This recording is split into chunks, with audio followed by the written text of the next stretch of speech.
സംസ്ഥാനത്ത് സ്വകാര്യ സർവകലാശാലകൾ സ്ഥാപിക്കാൻ സർക്കാർ തീരുമാനിക്കുമ്പോൾ 9 വർഷങ്ങൾക്ക് മുൻപ് ഇതേ കാര്യത്തിൽ ഇടതുപക്ഷ വിദ്യാഭ്യാസ സംഘടന SFIയിൽ നിന്നും കടുത്ത പ്രതിഷേധം ഏറ്റുവാങ്ങിയ ആളാണ് വിദ്യാഭ്യാസ വിചക്ഷണനും നയതന്ത്ര വിദഗ്ധനുമായ TP ശ്രീനിവാസൻ.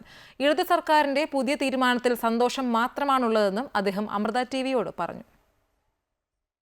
സംസ്ഥാനത്ത് സ്വകാര്യ സർവകലാശാലകൾ എന്ന തീരുമാനവുമായി ഇടത് സർക്കാർ മുന്നോട്ട് പോകുമ്പോൾ ഇതിനു മുമ്പ് ഇത്തരത്തിലൊരു ശ്രമം UDF സർക്കാരിൻ്റെ ഭാഗത്തു നിന്നും ഉണ്ടായിരുന്നു. അന്ന് ഏറെ പ്രതിഷേധങ്ങൾ ഏറ്റുവാങ്ങേണ്ടി വന്ന നയതന്ത്ര വിദഗ്ധനായിട്ടുള്ള TP ശ്രീനിവാസൻ സാറാണ് നമ്മളൊപ്പം ചെയ്തത്. സാർ, അന്ന് ഏറെ പ്രതിഷേധം സാറിനെ ഏറ്റുവാങ്ങേണ്ടി വന്നിട്ട് അതിൻ്റെ ഇരയായ ആളുകൂടിയാണ് സാർ. ഇപ്പോൾ അത് വീണ്ടും ആ തീരുമാനവുമായി ഇടത് സർക്കാർ രംഗത്ത് വരികയാണ്. എന്താണ് സാറിന് തോന്നുന്നത്? എനിക്ക് വളരെ സന്തോഷം തോന്നുന്നു. ഒരു സ്വപ്ന സാക്ഷാത്കാരം പോലെയാണ്. ഇത് ആശയം ശ്രീ ഉമ്മൻചാണ്ടിയുടേതായിരുന്നു. അപ്പോൾ അദ്ദേഹം എന്നെ ഇതിന് ക്ഷണിച്ചത് എൻ്റെ ഇൻ്റർനാഷണൽ എക്സ്പീരിയൻസ് കൊണ്ടാണ്, വിദ്യാഭ്യാസ വിചക്ഷണമൊന്നുമല്ല. അപ്പോൾ അദ്ദേഹം എന്നോട് പറഞ്ഞത് ഒരു ലിബറലൈസ് ചെയ്യുന്ന ഒരു എഡ്യൂക്കേഷൻ സിസ്റ്റം നമുക്ക് വേണം. അദ്ദേഹം ലോകത്തൊക്കെ പോയി കണ്ടിട്ടുള്ളത് കൊണ്ട് അതെങ്ങനെ ചെയ്യാൻ കഴിയും എന്നുള്ള ഒരു ചോദ്യമാണ്. അപ്പോൾ എൻ്റെ കൂടെ പഴയ വൈസ് ചാൻസലേഴ്സും അന്ന് വൈസ് ചാൻസലേഴ്സായിരുന്നവരെല്ലാം കൂടെ ഒരു കമ്മിറ്റി പ്രൊഫസർ സിറിയക് തോമസിൻ്റെ നേതൃത്വത്തിൽ നടത്തി. ഞങ്ങളൊരു വർഷത്തോളം അതിൽ ജോലി ചെയ്തു. എന്നിട്ട് ഒരു പ്ലാനും അതുപോലെ ഒരു ഡ്രാഫ്റ്റ് ബില്ലും ഒക്കെ സമർപ്പിച്ചു. പക്ഷേ അപ്പോൾ UDFിൽ തന്നെ ചില അഭിപ്രായ വ്യത്യാസങ്ങളുണ്ടായിരുന്നു. അതുകൊണ്ട് അത് മുന്നോട്ട് പോയില്ല. അപ്പോൾ ഗവൺമെൻറ് മാറുകയും ചെയ്തു. അങ്ങനെ ഇതൊരു പുസ്തകമായിട്ട് മാറി ഈ പ്രപ്പോസൽ. ഒപ്പം തന്നെ ആഗോള വിദ്യാഭ്യാസ സമ്മേളനത്തിൽ സാറിനൊരു പ്രതിഷേധമൊക്കെ നേരിടേണ്ടി വന്നിരുന്നു വിദ്യാർത്ഥികളുടെ ഭാഗത്തുനിന്നും. എത്രത്തോളമാണ് ഇപ്പോഴത്തെ ഒരു ടേംസ് ആൻഡ് കണ്ടീഷൻസ് ഒക്കെ എങ്ങനെയായിരിക്കും എന്നാണ് വിചാരിക്കുന്നത്? എന്താണ് മാറ്റം വരുത്തണമെന്നാണ് സാർ വിചാരിക്കുന്നത്? അല്ല, ആ സമയത്ത് ഇത്ര ഡീറ്റെയിൽസിലേക്കൊന്നും നമ്മൾ പോയില്ലല്ലോ. അവരുടെ ആർഗ്യുമെൻ്റ് ഇത് കൊമേഴ്ഷ്യലൈസേഷനാണ്, കമ്മോഡിറ്റൈസേഷനാണ്, വിദ്യാഭ്യാസം അങ്ങനെ ചെയ്തുകൂടാ എന്നുള്ളതാണ്. പക്ഷേ വേൾഡ് ട്രേഡ് ഓർഗനൈസേഷൻ പോലും അംഗീകരിച്ചിട്ടുണ്ട് വിദ്യാഭ്യാസം ട്രേഡബിളാണ്. നമുക്ക് ജ്ഞാനമുണ്ടെങ്കിൽ നമുക്ക് വിൽക്കാം, അതിൽ യാതൊരു മടിയുമില്ല. പക്ഷേ നമ്മുടെ അന്നത്തെ സാഹചര്യത്തിൽ ഇവിടുത്തെ ഇടത് നേതാക്കന്മാർ അതിനെ അങ്ങനെയാണ് കണ്ടത്.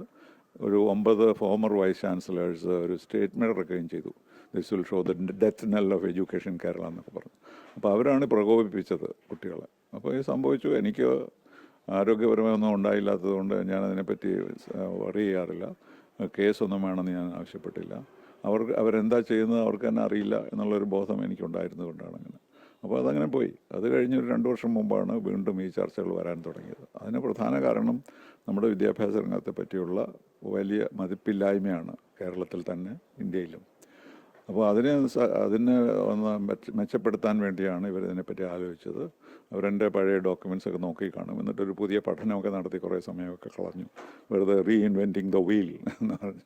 അതിൽ ചില മാറ്റങ്ങളൊക്കെ വരുത്തി. ഞങ്ങൾ ഉദ്ദേശിച്ചതിനേക്കാളും കുറേ കൂടെ ലിബറലായിട്ടുള്ള ഇതാണ്. ഞങ്ങൾ പറഞ്ഞിരുന്നത് ഫീസൊക്കെ നമ്മൾ നിശ്ചയിക്കും, ഒരു സ്കോളർഷിപ്പ് കൊടുക്കണം, അതുപോലെ ഇത് വേണം, റിസർവേഷൻ വേണം, അങ്ങനെയൊക്കെയുള്ള അതുപോലെ പ്രോഫിറ്റ്സ് അധികം വെളിയിലേക്ക് കൊണ്ടുപോകാൻ പാടില്ല, ഇങ്ങനെയൊക്കെയുള്ള റെസ്ട്രിക്ഷൻസ് ഉണ്ടായിരുന്നു. പക്ഷേ ഇവരിപ്പോൾ ചെയ്തിരിക്കുന്നത് ഞാനത് കണ്ടിട്ടില്ല. ഞാൻ കേൾക്കുന്നത് അതിനേക്കാളും ലിബറലൈസ് ആയിട്ടുള്ള ഒരു ബില്ലാണ് ഇപ്പോഴുള്ളത്. അത് തീർച്ചയായിട്ടും കൂടുതൽ ആളുകളെ ആകർഷിക്കും. പക്ഷേ പ്രശ്നം അതല്ല. ഈ 20 വർഷം കൊണ്ട് ഒരുപാട് മാറ്റങ്ങൾ കേരളത്തിലുണ്ടായിട്ടുണ്ട്. നമ്മുടെ ആർട്സ് ആൻഡ് സയൻസ് കോളേജിൽ കുട്ടികളില്ല. പണ്ട് ഒരു അഡ്മിഷൻ കിട്ടണമെങ്കിൽ, ഒരു കോളേജിൽ അഡ്മിഷൻ കിട്ടണമെങ്കിൽ നമുക്ക് എത്ര കഷ്ടപ്പെടേണ്ടതുണ്ട്, പണം കൊടുക്കേണ്ടതുണ്ട് ഒക്കെ ഉണ്ടായിരുന്നു. ഇപ്പോൾ അതൊക്കെ മാറിയിട്ട് കോളേജുകാർ പറയുന്നിടക്കാണ് കുട്ടികളുടെ വന്ന് ഞങ്ങളുടെ കോളേജിൽ പഠിക്കുക. കാരണം അവരെല്ലാം കാനഡയിലേക്കും ജർമ്മനിയിലേക്കും അമേരിക്കയിലേക്കൊക്കെ പോകാനുള്ള വഴികൾ കണ്ടുപിടിച്ചിരിക്കുകയാണ്.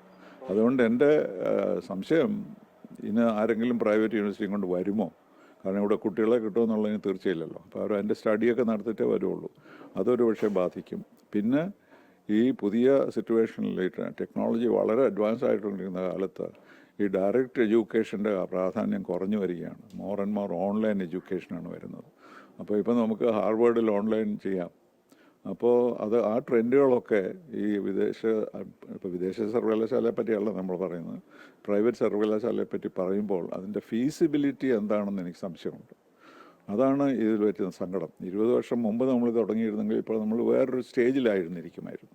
പക്ഷേ ഈ കുട്ടികൾ പോകുന്നതും ടെക്നോളജിയുടെ വികസനവും ആർട്ടിഫിഷ്യൽ ഇൻ്റലിജൻസൊക്കെ നമ്മളെ മാറ്റിമറിക്കാൻ പോകല്ലേ. അപ്പോൾ ഇതൊക്കെ വരുമ്പോൾ ആരെങ്കിലും വലിയ ഇൻവെസ്റ്റ്മെൻറ്റിന് കേരളത്തിലേക്ക് വരുമോ എന്ന് സംശയമുണ്ട്. തന്നെയാണ്.